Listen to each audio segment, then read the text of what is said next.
para que ustedes vayan formulando, preparando sus preguntas y al final de la sesión vamos a hacer una ronda de preguntas, las van a mandar y yo las voy a leer acá. Les voy a dar voz a sus preguntas y María nos va a hacer el favor de contestarlas. Pues estamos de veras muy complacidos porque María esté con nosotros. Voy a leer un poco de su currículum. Y bueno, ella es María José Binetti, es doctora en filosofía en la Universidad de Navarra en 2004, magíster en estudios de las mujeres de género en la Universidad de Luján en el 2018, investigadora del CONICET en Argentina, con sede en el Instituto de Investigaciones en Estudios de Género en la Universidad de Buenos Aires y es profesora de grado y posgrado en diversas universidades nacionales. Su trabajo de investigación se ha centrado en el pensamiento continental contemporáneo, interpretado en continuidad con el idealismo alemán y especial énfasis en los estudios kierkegaardianos. También tiene algunas publicaciones al respecto aquí en la universidad, ¿cierto? Actualmente desarrolla su actividad en torno a los nuevos realismos, el pensamiento feminista de la diferencia sexual y una propuesta neoexistencial. Entre sus libros se destacan Mater, Realismo, Aportes para una filosofía feminista de la diferencia sexual, en Prometeo en Buenos Aires en el 2018, El idealismo de Kierkegaard, justo es el del que yo hablaba de aquí en la universidad, y es también traductora de la obra de Kierkegaard del danés al español y ha publicado más de 100 artículos en revistas internacionales. De verdad, pues yo creo que quienes la conocemos tenemos la suerte, sabemos que es una persona muy activa, investigadora muy activa, muy participativa en este círculo kierkegaardiano, pero además, como escuchamos ya, también tiene otras ramas de investigación más actuales, ¿no?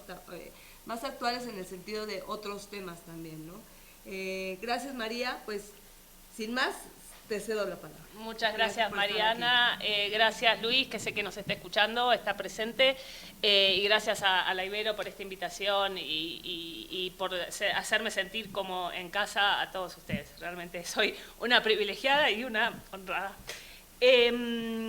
Como dice Mariana, sí, he estado por otros ámbitos de la filosofía, pero Kierkegaard siempre, no sé, es un ancla, ¿no? Es la formación que finalmente termina anclando un pensamiento personal que se va extendiendo, pero que siempre tiene como formación esa piedra angular que lo sostiene, y en mi caso es Kierkegaard en gran medida. Como bien dice Mariana, lo que voy a hacer es justamente eso, una especie de anotación extendida de una frase de los diarios que siempre me impactó. Yo creo que desde que empecé a leer los diarios me impactó, y que después tuve la dicha providencial de traducir y que me volvió a impactar, y en realidad es eso, ¿no? Es el impacto de una frase que dice: el espíritu es la segunda vez. En danés, Ant de anden gang, ustedes tienen los fragmentos, y a mí me impacta por la brevedad, la contundencia, la potencia que tiene como ordenadora de todo un pensamiento. La verdad es que traigo una frase que a mí me atravesó y me sigue atravesando, y creo que da para mucho. Es eso lo que quiero hacer acá con ustedes. De mi fascinación personal por la contundencia de esta expresión. Esta expresión aparece, por lo menos en lo que yo tengo registrado, porque no la encontré en más pasajes. Con Ana Fioravanti estuvimos comentando eso, solo la encontré en estos dos pasajes. Aparece en un fragmento del 11 de mayo del 48, que es el primer fragmento después de la mudanza de Kierkegaard, que se mudó, vendió la casa paterna de Nittorp, y se muda a un departamento donde estuvo muy poquito, y es la primera entrada después de esa mudanza, donde Kierkegaard está hablando de su sufrimiento, de que nunca tuvo inmediatez. Esto es un lugar común en Kierkegaard: nunca tuvo infancia, nunca tuvo inmediatez, siempre nació viejo, nació en la reflexión, nació en la dialéctica y demás. Y en ese contexto aparece la fe es la inmediatez que sigue a la reflexión, también un tópico kierkegaardiano, y aparece el espíritu es la segunda vez en una nota, ¿no? Vuelve a aparecer esto del espíritu es la segunda vez 3 días después, cuando está hablando él habla de los recorridos, el recorrido de la existencia mundana y el recorrido cristiano. Usa la palabra lob, que sería curso, así transcurso, recorrido. Y ahí entonces, en el contexto de esta segunda vez cristiana, de este segundo recorrido cristiano, aparece el espíritu es la segunda vez. Y me llamó más la atención porque estos pasajes corresponden al momento en que Kierkegaard está terminando la enfermedad mortal y en un fragmento que finalmente va a ser publicado un año después, ¿no? En julio del 49. Pero en ese mismo momento, el 13 de marzo, es decir, en los mismos días que está escribiendo esto, él habla de la enfermedad mortal y habla de las dificultades que tiene el libro, que le genera el libro como autor, ¿no? Y es relevante porque la enfermedad mortal es donde Kierkegaard sistematiza el concepto de espíritu, es el lugar canónico, ¿no? del concepto de espíritu en Kierkegaard, de esta segunda vez está sistematizado en la enfermedad mortal. Con lo cual, yo creo que es lo que Kierkegaard está pensando en este momento, la categoría de espíritu, y además con un subtítulo de la enfermedad mortal que es una exposición psicológico-cristiana para la edificación y el despertar, es decir, una exposición psicológica. Psicología acá significa psicología especulativa, estamos hablando de una filosofía del espíritu en clave idealista que Kierkegaard conoce por Hegel y conoce por Rosenkranz. Entonces, justamente hablando del espíritu, le pone a la enfermedad mortal un estudio un desarrollo psicológico con este contexto. La idea de esta segunda vez, la segunda vez de la infancia, la segunda vez de la juventud, el segundo nacimiento, vuelve a aparecer en diarios posteriores de ese mismo año, o del año posterior también, aparece la segunda potencia de la conciencia en la repetición, ¿no? Es decir, esta segunda vez es una categoría central que dispone, creo yo, el campo de consistencia del pensamiento kierkegaardiano. Es un segundo nivel reflexivo, después de un primer nivel de inmediatez, un segundo nivel reflexivo que va a volver a recuperar la inmediatez de otra manera, de una manera mediada, repetida, y que entonces a mí se me hace como una especie de epítome del pensamiento kierkegaardiano, ¿no? Que con dos palabras resuelve dónde está su pensamiento y resuelve lo que no es el espíritu. Claramente acá está suponiendo muchas cosas, lo que no es el espíritu. Por ejemplo, el espíritu no es una sustancia, el espíritu es una actividad, es una segunda vez reflexiva, una actividad de reflexión. No es un sujeto trascendental, no es un ego cogitant, no es la conciencia inmediata, la conciencia de las cosas, eso lo vamos a ver ahora. Entonces, en un golpe de efecto resuelve muchas cosas y por eso creo que es una categoría ordenadora que coloca el pensamiento kierkegaardiano como una filosofía de la reflexión, eso es lo que Kierkegaard siempre supo ser, él mismo se reconoció ser, quiero decir, y como una filosofía del espíritu, ¿no? Como una psicología especulativa. Y acá, bueno, escribí el idealismo de Kierkegaard, así que claramente entiendo que esto es una psicología especulativa. Voy a hacer una lectura expandida de eso, brevemente, y me interesa sobre todo articular a Kierkegaard, este Kierkegaard filósofo del espíritu, con los grandes pensadores del espíritu, Aristóteles y Hegel, ¿no? En esa línea de continuidad, ubicar a Kierkegaard y rematar con lo que está sucediendo hoy con esta categoría de la segunda vez en el pensamiento contemporáneo, en los nuevos realismos, que acá tenemos especialistas, eminencias al respecto, así que simplemente voy a introducir eso como para abrir, ¿no? Abrir el panorama de qué da para pensar esta segunda vez. El término que usa Kierkegaard es and, W-A-N-D, que viene de la forma antigua danesa ande, que es respirar. And, entonces, es la respiración, el hálito, el soplo, el aire, el viento, en relación con el animus, del latín, ánimo, alma, y el ánima, también alma, espíritu, en latín, y del griego anemos, que es lo mismo, ¿no? La misma idea de soplo, respiración. Y Kierkegaard no usa el término Geist, que es el que va a usar justamente Hegel y la tradición alemana, que también es espíritu, y también es espíritu en danés. También existe el Geist en danés, con el mismo término alemán, que también es espíritu. Kierkegaard no usa este término lo usa Kierkegaard para el clero, porque Geist es también clero, y todo lo que tiene que ver con el clero, la clerecía, la iglesia oficial, usa Kierkegaard este término, que significa también el clero, en el sentido que el clero son los espíritus superiores, ¿no? Por eso Geist es espíritu y es clero. Ahora, este elemento vital, que es la respiración, que es lo que significa etimológicamente espíritu, aparece en Kierkegaard en un nivel reflexivo, en un segundo nivel existencial. El espíritu es como la respiración, el elemento vital de esta segunda vez que va a ser la existencia. Esta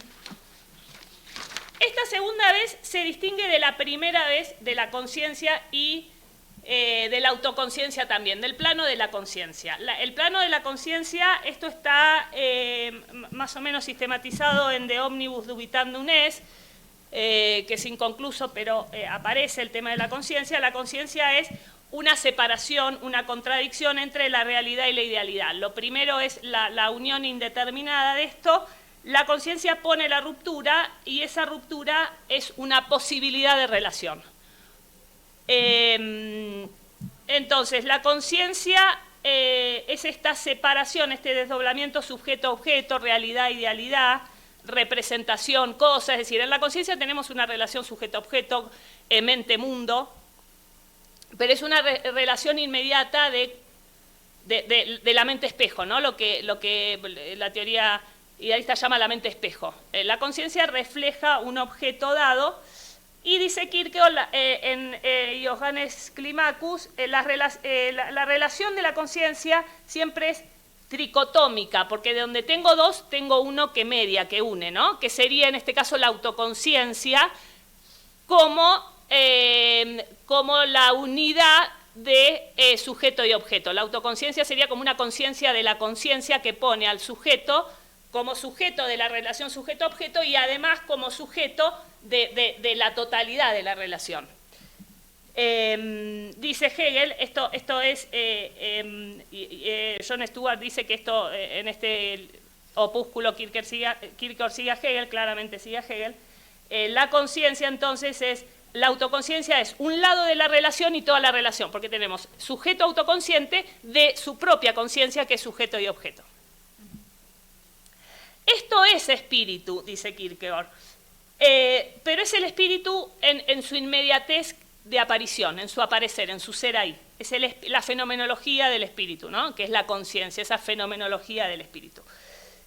Pero la segunda vez del espíritu es algo más, porque si la segunda vez del espíritu no fuera algo más, Kierkegaard sería un pensador de la autoconciencia. Y esto traería muchos problemas que ya estaban presupuestos y resueltos. Esto aparece sistematizado como lugar icónico, canónico, en la enfermedad mortal, que es justamente lo que Kierkegaard está pensando cuando enuncia estos pasajes. En la enfermedad mortal tenemos, no voy a repetir el pasaje porque ustedes lo conocerán de sobra o si no lo pueden buscar, tenemos que el espíritu es el sí mismo, and es selvet, el espíritu es el sí mismo en danés. Ese sí mismo es una relación que se relaciona consigo misma y en esa relación consigo misma, es decir, en esa relación de autoconciencia, para correlacionar los términos, esa relación que se relaciona consigo misma es la autoconciencia, relaciona múltiples conexiones de la inmediatez, es decir, relaciones de conciencia. La conciencia relaciona realidad, idealidad, infinitud, finitud. La autoconciencia es la relación que se relaciona a sí mismo relacionando, asumiendo esas relaciones de conciencia. Eso sería, hasta ahí el espíritu sería conciencia, autoconciencia, pero dice Kierkegaard, eso no es espíritu, el espíritu es cuando el sí mismo autoconsciente se niega en la relación de alteridad con el otro, en la diferencia absoluta, ¿no? En el otro que lo funda, dice la enfermedad mortal. Lo que tenemos ahí es la superación de la autoconciencia, en una relación específicamente espiritual. El espíritu es más que la autoconciencia.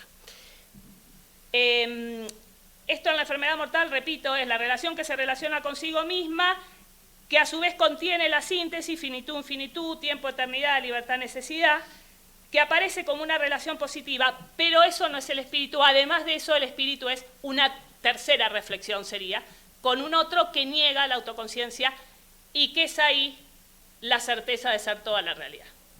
Es ahí absoluto, ya no es autoconciencia. Entonces, el espíritu, dice acá Kierkegaard, es actividad autorreferencial, es la autorrelación de relaciones múltiples. Pero ¿qué pasa? Si nos quedamos ahí, Kierkegaard se convierte en un pensador de la autoconciencia, en un fictiano. Este es el problema, acá el nudo de la cuestión es si Kierkegaard es un fictiano, ¿no? Y la posición fictiana fue la que intentó resolver la historia de la filosofía por los vicios, las implicancias subjetivistas que tiene ese yo que pone el no yo, ¿no? Ahí estamos en un yo que con la crítica hegeliana y con la crítica ya romántica es un subjetivismo que termina en el escepticismo, en el solipsismo, en el psicologismo. Esto es lo que ve Kierkegaard, que ve Hegel y que vio toda la tradición posterior a esto. Entonces, claramente Kierkegaard se quiere sacar de encima esa sombra y él es un autor del espíritu, es una filosofía del espíritu, no es una filosofía de la autoconciencia. Esto lo discutía, se lo decía el otro día a Santiago Arteaga, que con su tesis, que yo le remarcaba esto porque justo estaba pensando en estos temas, ¿no? Kierkegaard no es un filósofo de la autoconciencia, es un filósofo del espíritu, y en el espíritu aparece la alteridad que niega la autoconciencia. Ese es el otro, la instancia de una diferencia radical, de una negatividad radical, que sin embargo media ese sí mismo. Aparece la mediación del sí mismo en esa alteridad radical. Por eso Kierkegaard habla del sí mismo en otros lugares como una acción recíproca, como reciprocidad, como un entre-ese, como una mediación. En ese desgarramiento se produce la mediación. Entonces, el contenido de la autoconciencia es el espíritu. De lo que hay que devenir autoconsciente es de ser espíritu, es decir, de ser absoluto en esa relación de alteridad y de mediación absoluta. Así el espíritu es la certeza de ser toda la realidad, para parafrasear a Hegel, la certeza de lo absoluto, para decirlo con Kierkegaard. Pero es una segunda vez que a su vez es garante de la primera vez, porque no es una segunda vez flotante del espíritu que fantasea cualquier cosa, ¿no? Tiene la primera vez de la inmediatez en ella, porque estas relaciones reflexivas de conciencia, autoconciencia, espíritu, contienen toda la riqueza de la fenomenología del espíritu. Entonces no es una segunda vez flotante. Esto lo digo por mucha literatura vulgata posmoderna, donde hay esta especie de autoproducción de la nada, de fantasías y ficciones, ¿no? Acá hay un anclaje real en la primera vez de la sensibilidad, de la inmediatez. Bien, hay muchas categorías que articulan, muchos modos en los que se articula esta segunda vez. Yo creo que todas las categorías kierkegaardianas de una u otra manera están articulando esta segunda vez. La primera categoría sería la fantasía, que es el origen de la idea, el origen de la infinitud, que también aparece en este contexto en la enfermedad mortal. Por eso la enfermedad mortal vendría a ser el texto clave para acá, ¿no? Además del disparador de los diarios. La fantasía ya es en sí una segunda vez, dice Kierkegaard, de el sentimiento, el conocimiento, la voluntad. Dice, la fantasía se relaciona a su vez con el sentimiento, el conocimiento, la voluntad, y se relaciona como segunda vez, ¿no? Imaginando el conocimiento, ficcionando. Es una segunda vez que infinitiza, es el resorte, el medium de la infinitización, el origen de las categorías, y esa infinitud, esa idealidad que surge con la fantasía. La idea no es una idea del conocimiento, del intelecto, la idea surge con la fantasía, la idealidad como anticipación, como proyección anticipada, como instante, ¿no? Como instante en danés el øyeblik, la mirada instantánea, la intuición de la libertad. La idea es una categoría de la libertad, del espíritu, no es de la conciencia ni de la autoconciencia. Entonces, el gran problema de Kierkegaard, de todo el pensamiento kierkegaardiano, es cómo volver a recuperar la inmediatez, cómo volver a unir la idealidad y la realidad, cómo volver a la inmediatez después de la reflexión. Es decir, cómo volver a una inmediatez mediada, repetida. Ese es todo el problema de la filosofía kierkegaardiana. Y todas las categorías categorías apuntan a resolver eso, ¿no? A la inmediatez, dice Kierkegaard, se puede volver una segunda vez, dice también en los papeles, en los papeles de ese periodo. Se puede volver una segunda vez. El problema es entonces cómo se vuelve. Esa es toda la filosofía kierkegaardiana, cómo volvemos a la inmediatez. Y acá aparecen entonces todas las categorías de Kierkegaard que apuntan a esto, ¿no? La categoría, quizá, por antonomasia de esta segunda vez, de esta vuelta, es la repetición, claramente. Que es una categoría análoga también.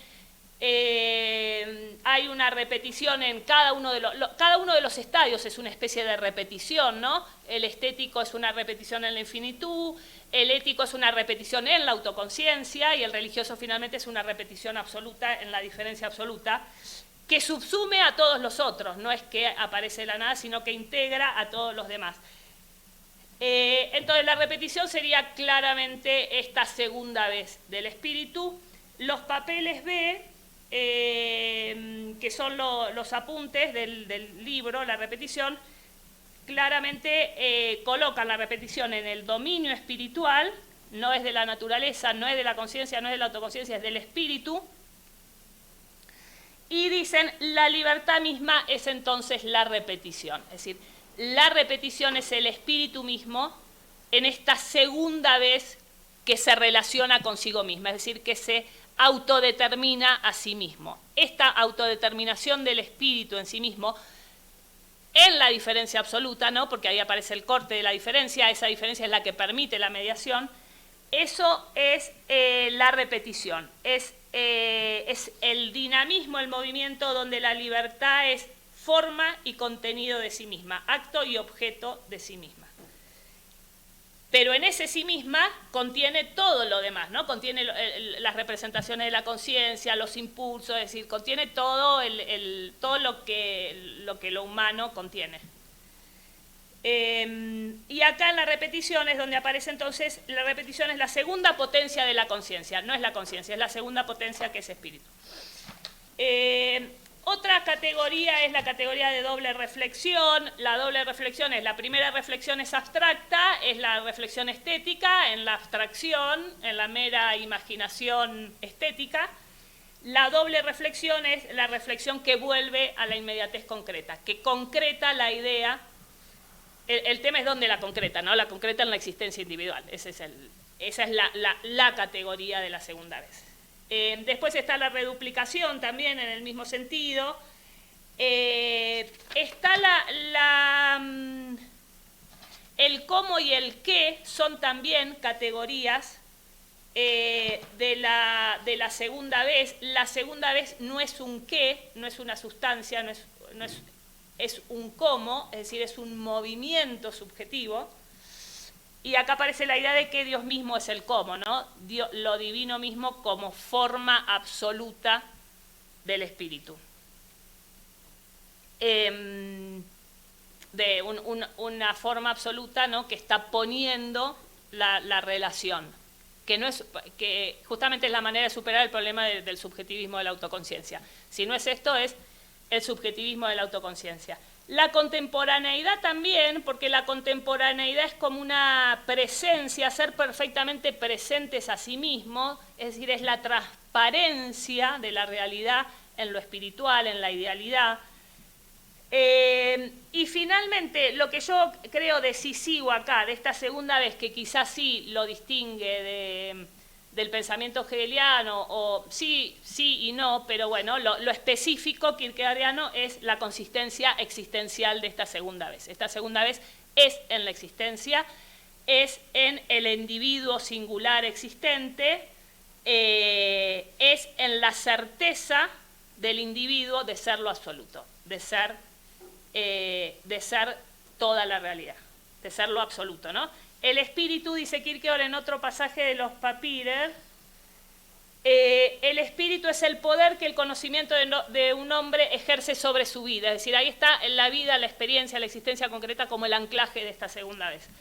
Y después otro pasaje, solo la existencia humana que se relaciona con los conceptos, asumiéndolos de modo primitivo, reviéndolos, modificando, solo a tal existencia solo a tal existente le interesa la existencia. Es decir, el existente que está involucrado en la idealidad.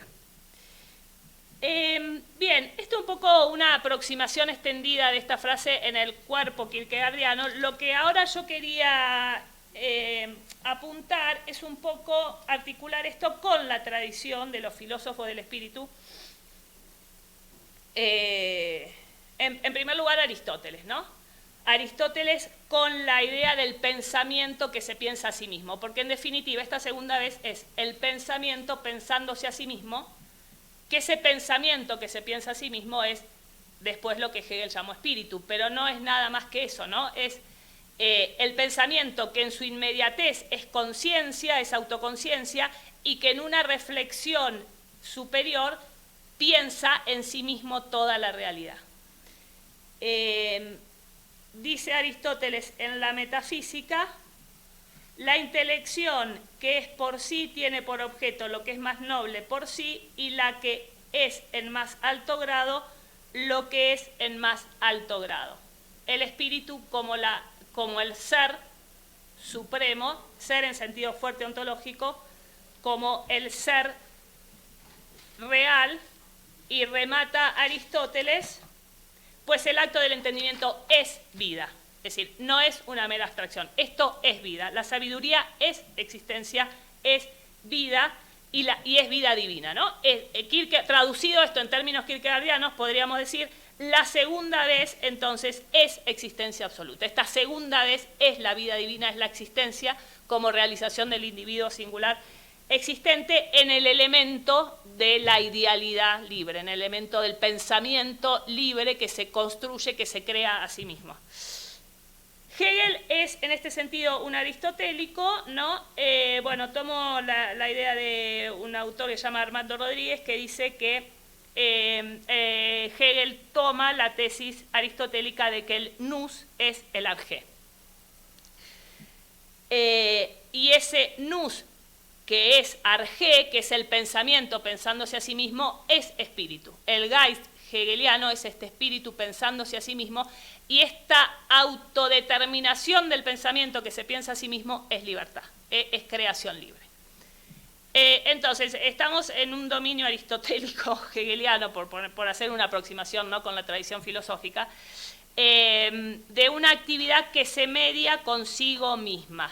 El espíritu, el pensamiento, se media consigo misma en esa diferencia absoluta, se media, se produce a sí mismo, y esta autodeterminación es libertad, ¿no? El espíritu es autodeterminación libre. Hegel usa así la palabra Geist, como les decía, que tiene connotaciones teológico-cristianas y neotestamentarias. Básicamente es lo mismo que en el danés, porque en el danés también el Geist es espíritu y tiene las connotaciones estas religiosas, por eso es clero. Hegel usa este término, no solo Hegel, sino que este término, según algunos autores que he leído, lo toma Goethe, Schiller o Hölderlin, con las mismas connotaciones poéticas y religiosas, ¿no?, de la instancia espiritual superior. Casualmente Hölderlin dice en los ensayos sobre la religión que el espíritu es repetición. Dice: el hombre repite en el espíritu la vida efectiva. Esta idea de que el espíritu es repetición, es segunda vez, estaba ya en Hölderlin. Probablemente Hegel, que era muy amigo de Hölderlin y que parece tomó bastante de Hölderlin, se haya inspirado en esto. Pero es la idea de que el hombre repite en el espíritu la vida afectiva, es decir, toda esa vida de la conciencia, de la experiencia inmediata, de las múltiples conexiones que aparecen en la realidad inmediata, son repetidas en el espíritu como en un nivel superior, en una segunda potencia de la realidad. Y lo mismo vale para el joven Hegel, por eso digo que probablemente se haya inspirado en Hölderlin, según dicen que Hegel tomó de Hölderlin el tema del amor y demás. Dice el joven Hölderlin: el espíritu es la unidad viva de lo múltiple en oposición consigo misma. La unión de la unión y la unión no unión. Es decir, el espíritu es la síntesis viviente, existente, de múltiples relaciones de la experiencia, de múltiples, lo que Kierkegaard está hablando, ¿no? Como esas múltiples relaciones de experiencia, la unidad viva de lo múltiple en oposición consigo misma, es decir, el espíritu está negado en sí mismo, ¿no? Y acá esta idea de que el sujeto está desgarrado, atravesado por la negatividad y la diferencia absoluta, que es lo típico del sujeto hegeliano, esta negatividad. Ayer hablábamos con los chicos del curso de esta negatividad que atraviesa al sujeto, es esto, ¿no? Esta potencia, que en definitiva es la potencia de la cual surge esa autodeterminación espiritual. Claramente Hegel es el que sistematiza que el espíritu no es conciencia ni autoconciencia. En la fenomenología aparece el plano de la conciencia como relación sujeto-objeto, el plano de la autoconciencia como deseo y el plano del espíritu que aparece en el reconocimiento del otro como universal, como espíritu, ¿no? En el mutuo reconocimiento, esto es la dialéctica del amo y el esclavo, en el mutuo reconocimiento amoroso, ahí aparece la instancia espiritual que supera la relación de autoconciencia. En esa instancia, entonces, espiritual que supera la autoconciencia, el espíritu es el sí mismo universal, la pura igualdad, la certeza de ser toda la realidad. Dice Hegel, de ser toda la realidad en este proceso de autodeterminación que es la libertad. Pero acá vuelvo a la idea, esta segunda vez, esta autodeterminación del espíritu que se determina a sí mismo, que se produce a sí mismo, no surge de la nada, como la Vulgata posmoderna autopercibió, sino que acá el espíritu, que es esta segunda vez, presupone toda la riqueza de la inmediatez de la conciencia, de la experiencia. Es eso lo que eleva el espíritu en su producción de realidad. Es esa elevación a la infinitud, a lo absoluto, a la certeza de ser real, que eleva el espíritu, pero que contiene la primera vez. Entonces, la certeza de la segunda vez es la primera vez, ¿no? Estar en la primera vez. Por eso Hegel puede decir el espíritu es un hueso, ¿no? El espíritu es un hueso porque es la primera vez. Es un hueso, es el cuerpo, son las neuronas, todo eso es espíritu elevado a un dinamismo de libertad, autocomprendido como instancia libre. Esto de que el espíritu es un hueso es casualmente una frase que toma Zizek en varios pasajes donde habla del sujeto hegeliano y del espíritu y de que el espíritu es un hueso. Y esto entonces me deriva a la última parte que quería mencionar, que viene de la idea de un neoexistencialismo del espíritu. Bueno, acá tenemos al especialista Paco en estos temas, que trabaja nuevos realismos. En los nuevos realismos, que es de lo que voy a hablar mañana, aparece un nuevo existencialismo y aparece un neoexistencialismo que repone la categoría de Geist. El que repone directamente la categoría de Geist hegeliana y kierkegaardiana es Marcus Gabriel. Por eso a mí me parece que esto de la segunda vez del espíritu tiene plena actualidad y da mucho que pensar, ¿no? Todo lo que se llama el giro realista del pensamiento ontológico, existencial, también podríamos decir un giro neoexistencial, después de lo que fue el surrealismo posmoderno, repone, entre otras cosas, el concepto de Geist. Por eso Zizek dice el espíritu es un hueso, retomando a Hegel, y podríamos hablar entonces de una especie de renacimiento de un Geist idealista existencialista, ¿no? Que a mí me parece vital para el pensamiento contemporáneo. Esto es lo que quiero marcar mañana simplemente, ¿no? Es vital para pensar al hombre, pensar la esencia del hombre, que es el espíritu. Esto es la clave, ¿no? Pensar la esencia del hombre es espíritu. El hombre es espíritu, dice Kierkegaard, y la esencia del espíritu es la libertad. Esto es fundamental para empezar a pensar la época contemporánea. Si no, vamos a naufragar en la trasnoche transhumanista. Por eso mañana yo quería hablar un poquito de esto y hoy cerrar con esto, ¿no?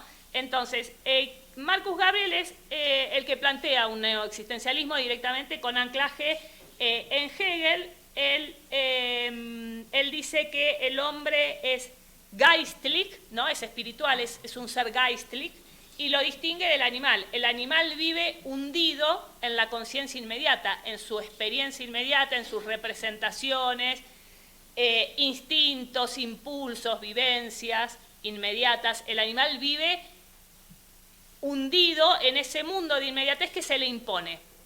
El hombre es espíritu porque puede convertir toda esa primera vez de la conciencia en un nivel superior, donde esa primera inmediatez se piensa a sí mismo, el pensamiento que se piensa a sí misma, donde se piensa y se sobredetermina o autodetermina libremente. Entonces el espíritu sería esta instancia de sobredeterminación o autodeterminación, es decir, esta sobredeterminación es una autodeterminación libre del espíritu de todo ese contenido inmediato. Entonces, dice Marcus Gabriel, insiste en esto, el animal vive hundido en eso, el animal, que es espíritu, que es el hombre, que también es animal, también tiene toda esa inmediatez, puede entonces elevar, sobredeterminar ese mundo libremente. Por eso no se hunde en la inmediatez, sino que eleva la inmediatez de la conciencia y de la autoconciencia a un plano superior. Marcus Gabriel dice, el espíritu es el dominio de los fenómenos que dependen de sus conceptos, es decir, es el dominio del pensamiento donde el contenido, el fenómeno es el propio concepto que el espíritu produce, que el pensamiento produce. Entonces el pensamiento produce su propio contenido, produce su propio concepto y su propio contenido conceptual, pero lo produce subsumiendo, superando el representacionismo de la conciencia inmediata, ¿no? Entonces, podemos hablar de un giro existencial. Marcus Gabriel toma, creo que es en ¿Por qué el mundo no existe?, toma la distinción hegeliana de conciencia, autoconciencia, sí mismo, libertad. Es decir, este es un espíritu que tiene claramente una raíz hegeliana, pero que también toma de Kierkegaard. Ahí Yo no soy mi cerebro, creo que es, toma la definición de la enfermedad mortal del espíritu de Kierkegaard, ¿no? Entonces, es acá donde acentúa un giro existencialista más fuerte. También habla de Sartre. Bueno, en fin, sería un neoexistencialismo sui generis que habría que precisar, pero lo que a mí me interesa destacar es la presencia y la vigencia de Kierkegaard y de la categoría de espíritu en este nuevo existencialismo que se funda en el dinamismo espiritual, ¿no? Si no, no hay neoexistencialismo, al menos como lo estamos pensando contemporáneamente o al menos como lo queremos pensar. En efecto, el neoexistencialismo que propone Gabriel sería como una especie de neoexistencialismo desinflacionario, ¿no? Con un concepto de realidad que no es la realidad del realismo clásico metafísico y tampoco es la realidad del absoluto trascendente de Kierkegaard. Acá, que hay que ver si el absoluto trascendente de Kierkegaard es tal, yo creo que no. Por eso acá es un neoexistencialismo donde el otro día en una entrevista que dio para un diario en Argentina, dice Marcus Gabriel, Dios es una posibilidad. Y acá creo que literalmente Dios es la posibilidad, Dios es el fundamento posible de la existencia, literalmente entendido, incluso en sentido kierkegaardiano. Entonces no es un Dios ente subsistente, Dios ese subsisten, sino que es un Dios que es un fundamento posible. Así se entiende en este neoexistencialismo, donde la acción libre es la que construye la existencia humana. Entonces, la esencia del hombre es el espíritu es libre, y esto es lo que determina la existencia humana en su angustia, en su desesperación, en su incertidumbre, en sus miedos y demás.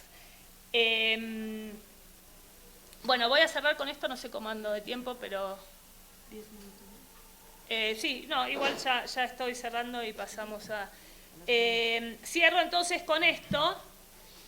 Hoy la categoría de espíritu, la categoría de la segunda vez donde lo humano se reconoce a sí mismo, como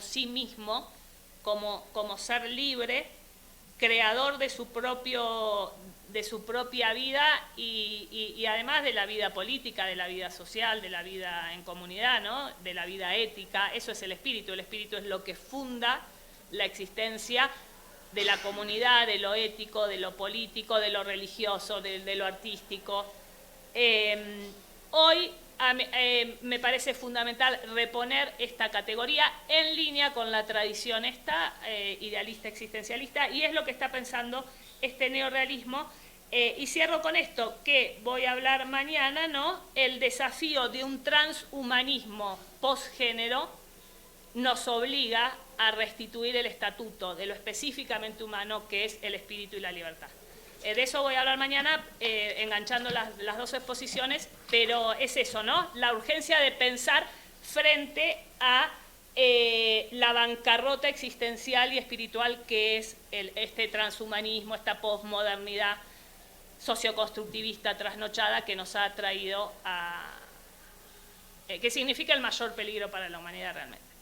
Entonces, nada, a seguir pensando Kierkegaard, a seguir leyendo los diarios y pensando en clave existencial. Esa es un poco la idea que quería traer. Gracias, María. Gracias.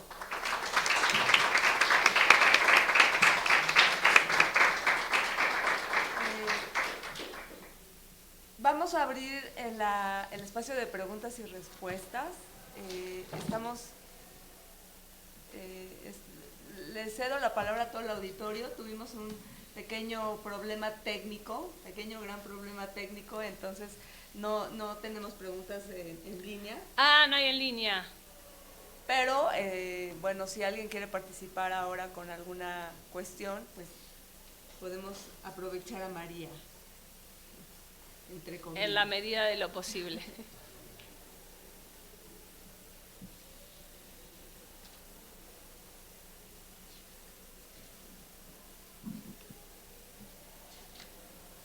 Sí.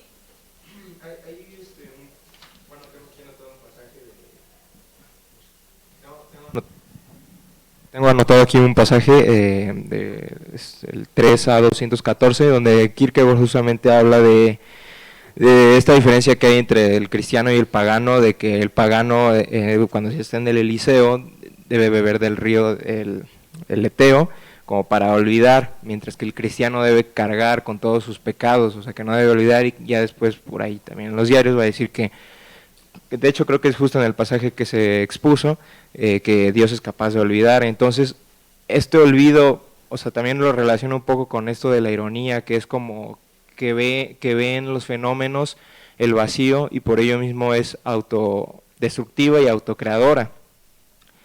Pero entonces el olvido puede ser visto como esta autodestrucción, o sea, de Dios mismo, esa posibilidad de que, o sea, si inclusive Dios puede olvidar los pecados, entonces ello significa que ya no hay una distinción entre la realidad y la idealidad. ¿Estoy bien? No sé, no sé si estoy bien yo, pero a mí se me ocurre una frase de Borges que también me parece fantástica cuando dice: sé que una cosa no hay, es el olvido, dice Borges. En definitiva, la eternidad es la memoria. No sé, estaba pensando en eso, ¿no? Pero no, la eternidad es memoria donde nada se pierde. Podría llegar a ser una lectura.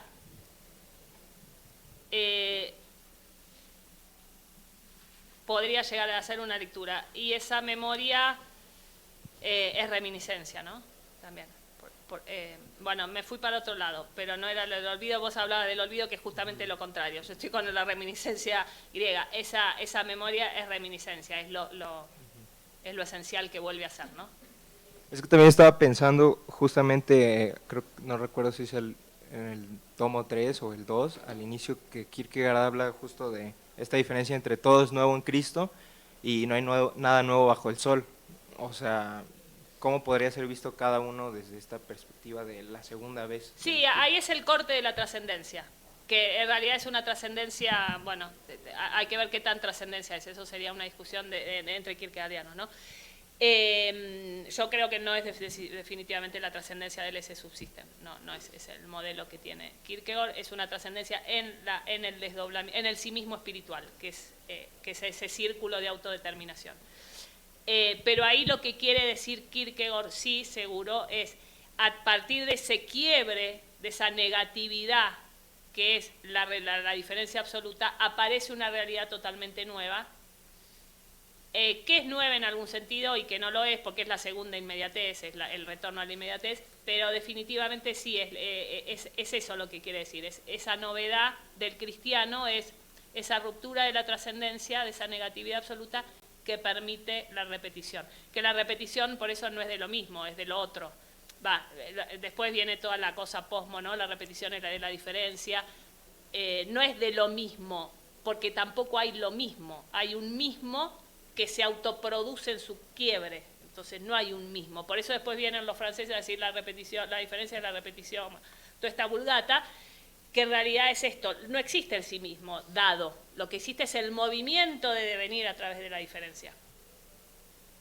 Eso es la segunda vez, ¿no? Sería una segunda vez que no es la repetición de la primera, que es algo creado nuevo a través de la diferencia.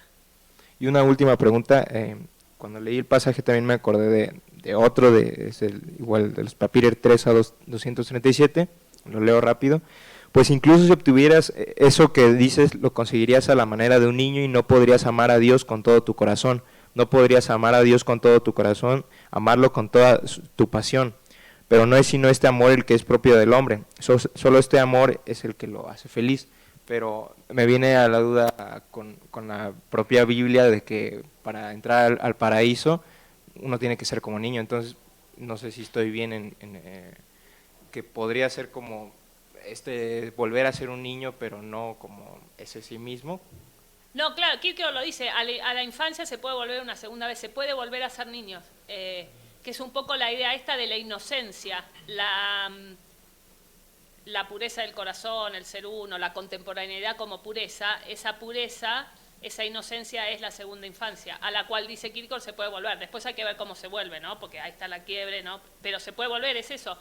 Y ahora que lo decís, que no lo había pensado, tiene la connotación bíblica. Y además tiene la connotación romántica, ¿no? La connotación de la infancia como es un tópico del romanticismo, la infancia, el volverse niño. Por esta cuestión de la infancia después viene Nietzsche digamos, hay mucho para decir de eso. Y creo que todo consuena, ¿no? No es que se puede decir, todo es consistente con esta idea de una integridad originaria que, claro, finalmente siempre está atravesada también por la diferencia y la negatividad. Muchas gracias. Bueno, voy a dar voz a una pregunta que está mandando Luis. Buenísimo. Él dice, primero te felicita, dice que es muy interesante la perspectiva del espíritu, la segunda vez, la repetición y el contexto histórico que estás haciendo. Y dice, este espíritu como segunda vez se relaciona con la referencia novotestamentaria de volver a nacer. ¿Qué refiere Kierkegaard en Migajas filosóficas? Bueno, sí, sería esto. No tengo presente, pero es un segundo nacimiento. Es un segundo nacimiento en espíritu. De hecho, es un poco la esperanza de Kierkegaard, cuando Kierkegaard dice, yo nací viejo, yo no tuve infancia, yo no tuve inmediatez, su esperanza es este segundo nacimiento espiritual. Y lo dice en el pasaje que yo les mandé, ¿no? Cuando dice la segunda vez, entonces es todo alegría. Entonces es la infancia, es la alegría. Yo tengo una visión optimista de Kierkegaard en este sentido. Kierkegaard no es un pesimista, un existencialista pesimista al estilo Camus o Sartre, ¿no? Kierkegaard es un optimista en este sentido espiritual, pero en definitiva es un optimista de la existencia. Al menos es una lectura posible, porque ya sé que después sale Luis con la otra lectura que también es posible, como pasó ayer, que también es posible la otra lectura opuesta, pero bueno, hagamos alguna lectura. Está bien, y tienes razón. No sé si le respondo a Luis porque no tenía presente, pero sí, es esta idea de un segundo nacer. Ok, de una segunda, como segunda oportunidad. Una segunda vez, una gang, es la palabra que usa Kierkegaard, la segunda vez usa gang. Okay. Como ves, gang, usa la palabra ves. Qué sé yo, es la vuelta, la segunda vuelta. Muy bien, María, gracias. ¿Alguien de aquí quiere hacer alguna pregunta, alguna intervención? Sí.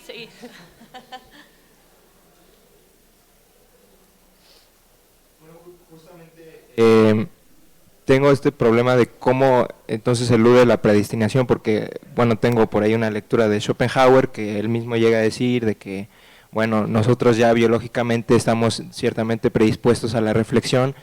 Kierkegaard en este caso es de esas personas, de esos genios que no tuvieron una infancia, pero entonces cómo se elude la predestinación, o sea, porque yo no creo ser un genio, o sea, cuando olvide para ser un espíritu, uno tiene que tener una infancia infeliz, y fue como, yo no tuve una infancia infeliz, pero, o sea, no nada más así como de lo externo, sino también en lo interno de esta reflexión dialéctica, o sea, cómo se puede eludir entonces ese problema de la predestinación. Sí, el problema de la predestinación se elude a través de la autodeterminación libre.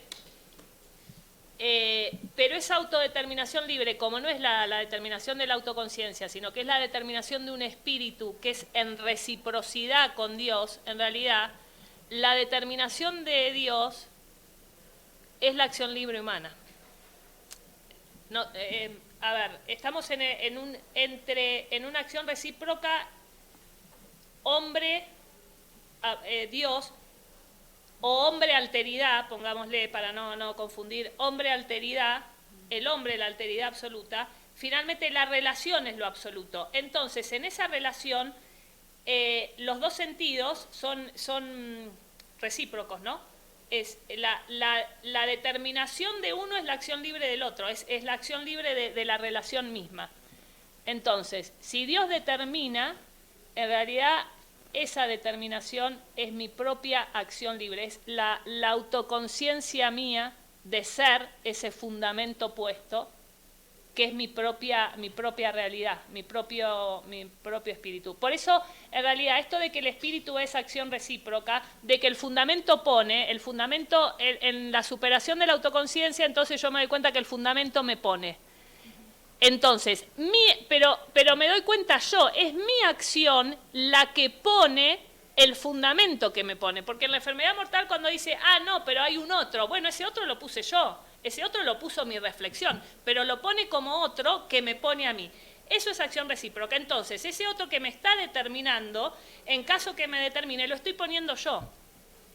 En ese círculo de autodeterminación, creo, ontológicamente se supera el problema de la predestinación. Ahora, otra cosa que hay en los diarios es que Kierkegaard dice muchas veces a los que Dios elige. Dios elige. Entonces, eso sería, bueno, Dios me eligió y de hecho él se siente el elegido de Dios para ser un instrumento de Dios. Esto es claro, él es el elegido de Dios para ser mártir. Dios lo eligió. Ahora, en esa elección no hay pasividad. Hay autodeterminación libre, porque la libertad es acción recíproca con la alteridad. No sé si queda claro, pero... Sí, me queda más claro. Muchas gracias. También tenemos una pregunta que mandó Adrián Gómez. ¿Tú lo conoces? Sí, sí. Gómez. Dice, ¿se puede asumir la idea de espíritu sin una connotación metafísica, como es el caso de Husserl, que lo delimita a la razón intelectual? Sí, yo no hago fenomenología, la única fenomenología que hago es la hegeliana. Por eso no sé, Husserl, yo creo que ahí en Husserl hay una especie de autoconciencia, digamos, en caso de que haya, lo husserliano es la conciencia y la autoconciencia. No es no es el idealismo del espíritu, por eso no me atrevería a hacer fenomenología porque no la hago, pero sí me animaría a decir que acá el gran problema de la filosofía francesa, especialmente, y de esta línea fenomenológica, es confundir el espíritu con la fenomenología de la conciencia. Hegel no hace fenomenología de la conciencia, hace psicología especulativa. Entonces, justamente, hay que marcar las diferencias, porque si no terminamos en el ego cogitans de los franceses, y la verdad no es esta la tradición en la que está Kierkegaard, no lo es. De acuerdo. Gracias. ¿Alguien? Sí. Acá.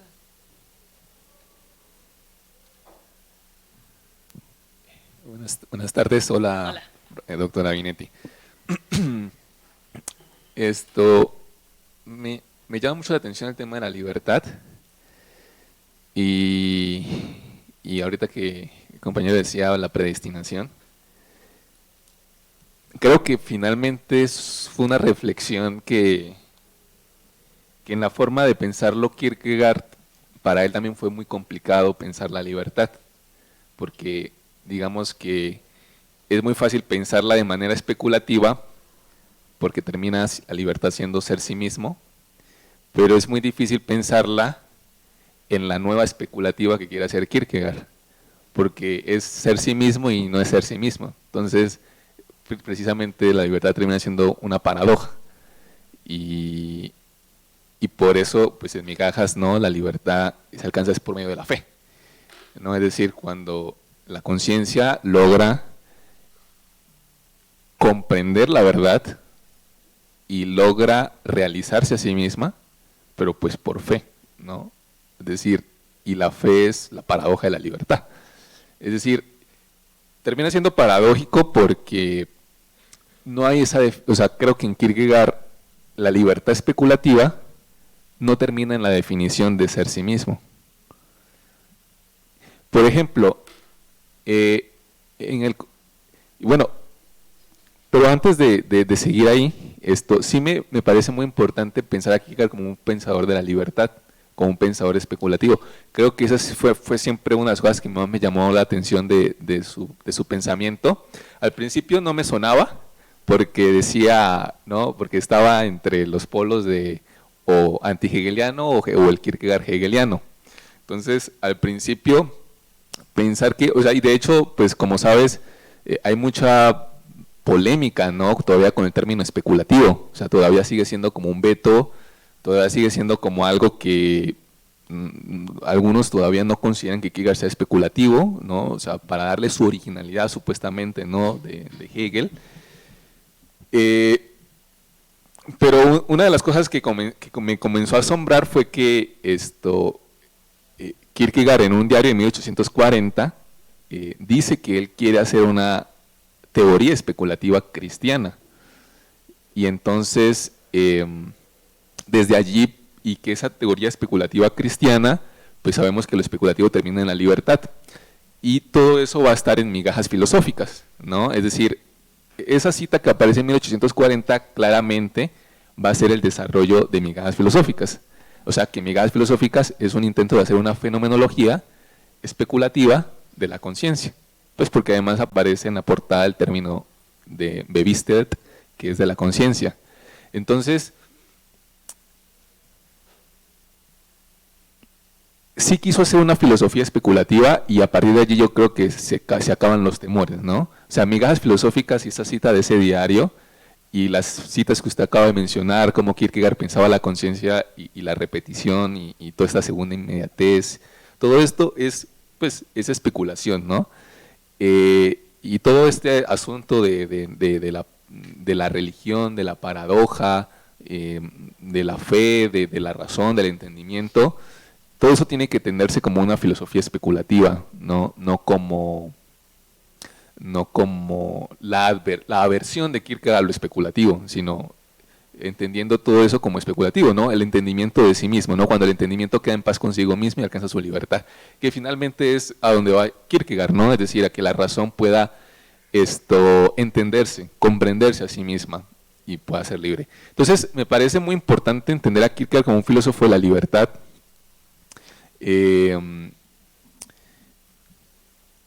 porque su proyecto filosófico fue especulativo. Ahora, volviendo nuevamente al punto, en 1844, yo considero que ahí es donde la tesis de que Kierkegaard es un filósofo de la libertad y especulativo se reafirma, porque son dos obras, El concepto de la angustia y Migajas filosóficas, que abordan el tema de la libertad. O sea, es el año de la libertad. Digamos que su periodo más filosófico, digamos, en cuanto a la propuesta, digamos, tanto didáctica como del concepto de la angustia y filosófica, de migajas filosóficas, eso de la libertad.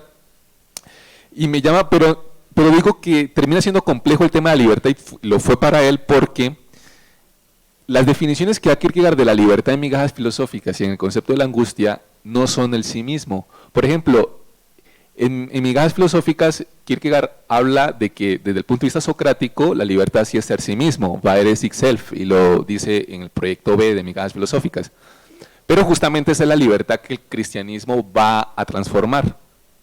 Y Kierkegaard luego, digamos que en toda la obra, cuando habla de ese momento, ¿no?, en donde el individuo nuevamente logra ser sí, o sea, logra poseer la verdad y ser el conocimiento, y logra quedar liberado, ¿no?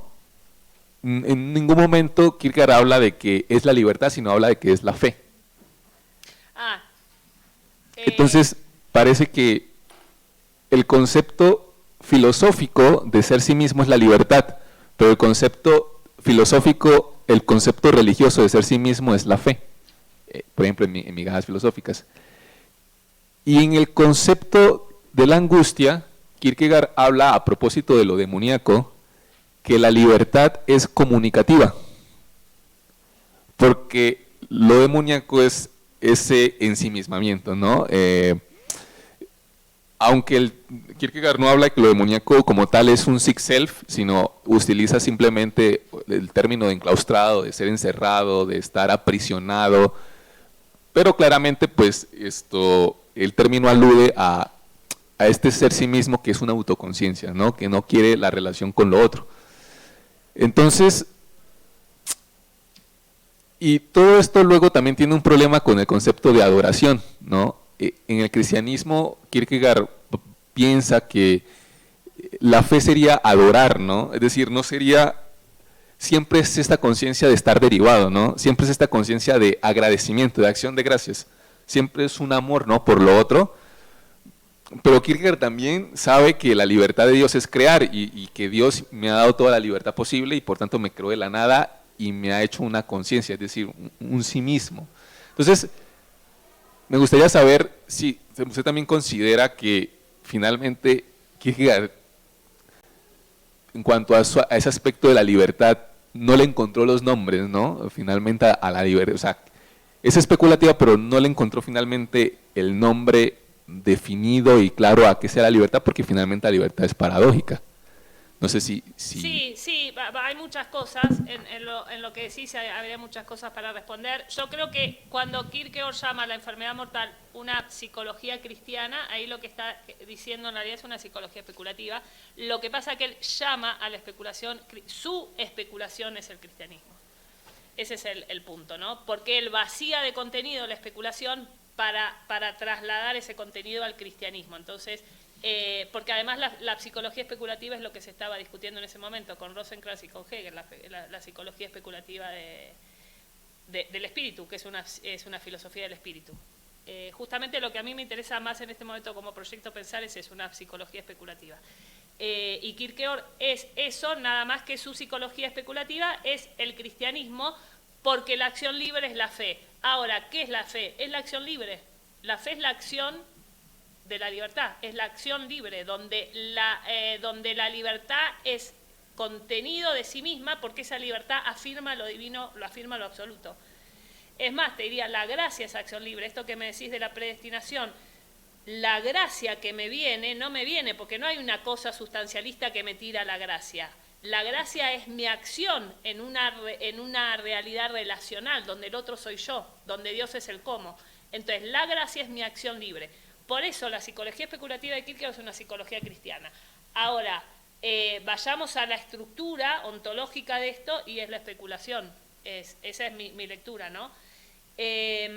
No sé si respondo un poco, pero no hay diferencia entre la fe y la libertad. La acción libre es la acción de la fe, del amor, que es superior a la fe, y de la gracia, que es todavía superior. Es que, por ejemplo, en los términos que él usa, por ejemplo, en enfermedad mortal, no sé cuál es el término, es para el término derivado, como parece que las estaciones.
Claro, yo creo que ahí uno de los errores fundamentales en la lectura de Kierkegaard, y esta es mi interpretación, es intentar entenderla en la lógica sustancialista, ¿no? De sustancias, Dios sustancia, el yo sustancia, no existe esa lógica en Kierkegaard. Acá el sí mismo es relación, es relacional. Lo que yo actúo es lo que se me da, es acción recíproca. Entonces, si pensar a Kierkegaard, ese es el gran problema, en mi lectura me lo permite decir, de los kierkegaardianos, ¿no? Seguir pensando en términos sustancialistas. El individuo no es una sustancia, el individuo no es un ente, el individuo es relación absoluta. Y en ese dinamismo hay que entender la libertad y todas estas categorías, que es lo que intenté yo hacer con el espíritu, es la categoría, ¿no? Espíritu. Después tenemos el espíritu, subjetivo, el espíritu objetivo y el espíritu absoluto, ¿no? Habría que ver ahí si Kierkegaard está en realidad absolutizando el espíritu subjetivo o simplemente está teorizando el espíritu subjetivo, que es lo que a él más le interesa. Pero esa sería otra discusión y la tendría que pensar mejor.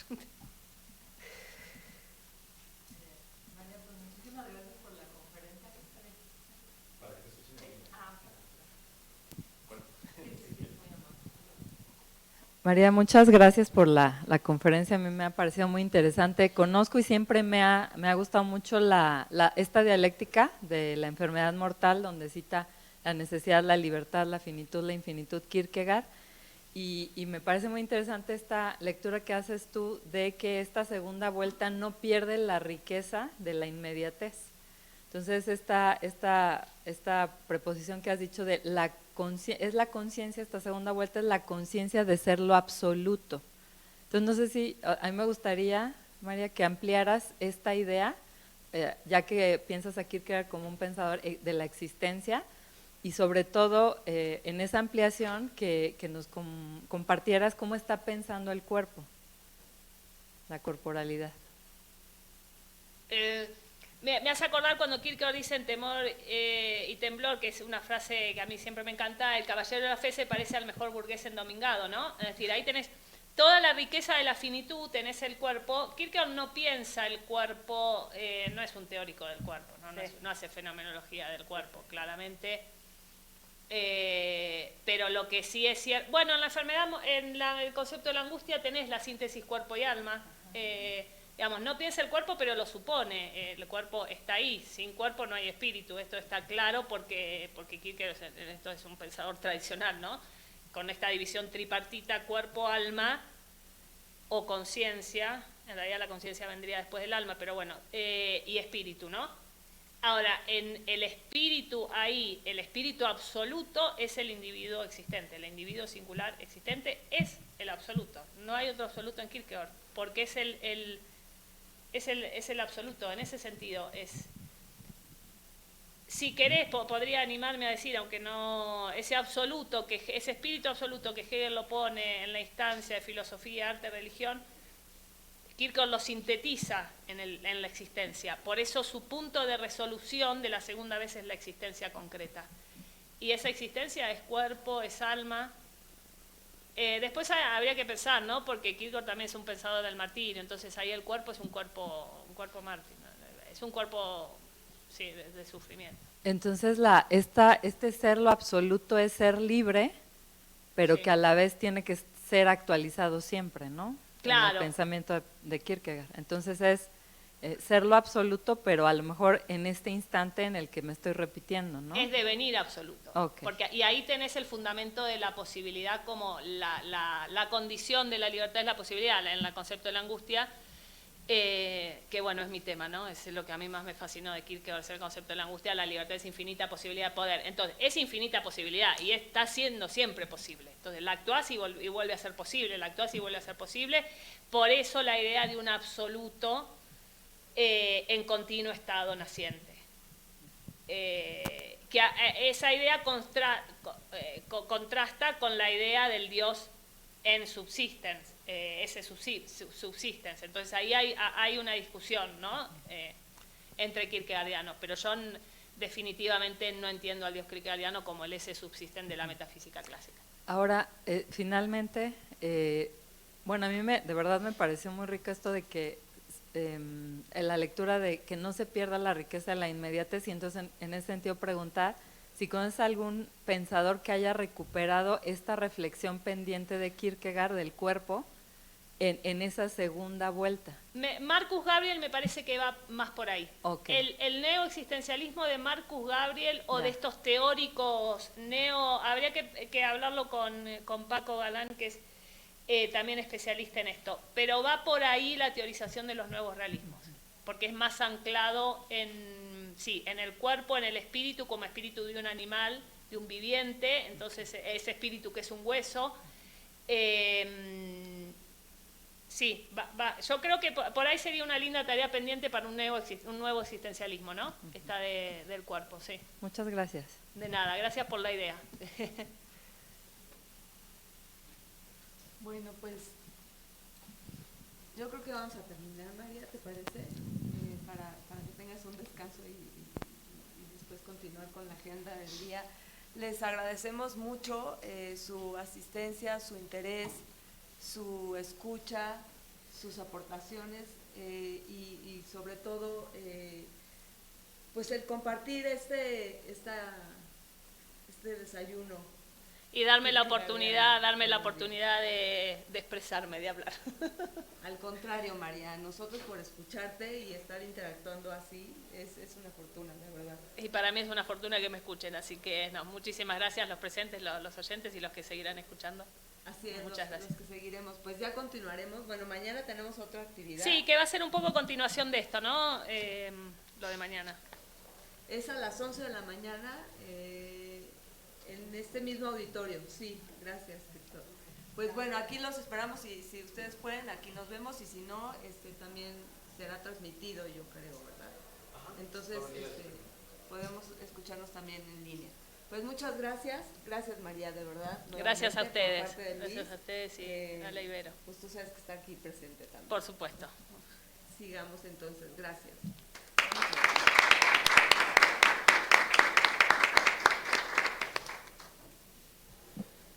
Pues bueno. Bueno, gracias por las preguntas. Cuántas inquietudes. Sí, muchas cosas. Para seguir pensando. Oye, Luis ya hizo toda la agenda, la rehizo la agenda. Entonces me parece que ahorita tenías una con Moisés y con Sandra teníamos que... ¿Qué dice? Entonces yo creo que le voy a avisar a Sandra que ya terminamos.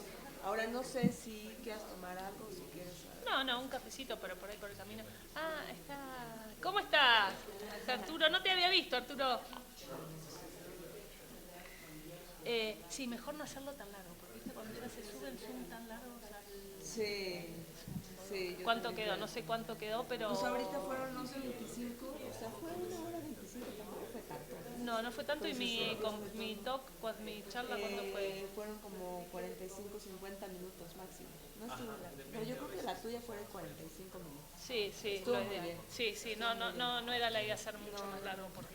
Pues tú me dices, ¿Vamos donde? ¿Vamos al departamento? Sí, ahora lo quiero saludar acá. Muy bien, déjame avisar entonces que vamos para allá. Muchas gracias, no sé si respondí, pero hay mucha inquietud ahí para seguir pensando. Es que depende de porque pueden checar con uno u otro, porque si no,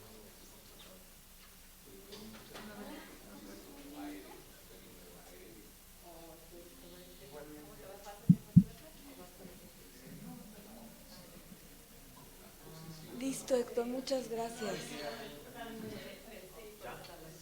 al final sí hubo, o sea, tuvimos que usar otro libro. Ajá. El de las aulas de aquí normal. Ajá. Desde ahí ya pudieron ver, pero ¿Por qué? desde ahí no puedes mandar preguntas. No, pero yo creo que se salvó, ¿no? O sea, pues 2 personas participaron de afuera, ¿no?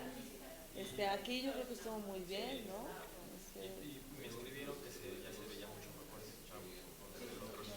Qué barbaridad. Es que hubo ahí algo raro que no le entendí yo a los chicos. Claro, depende cómo la quieras entender. No, pues ya ni modo, ¿qué te digo?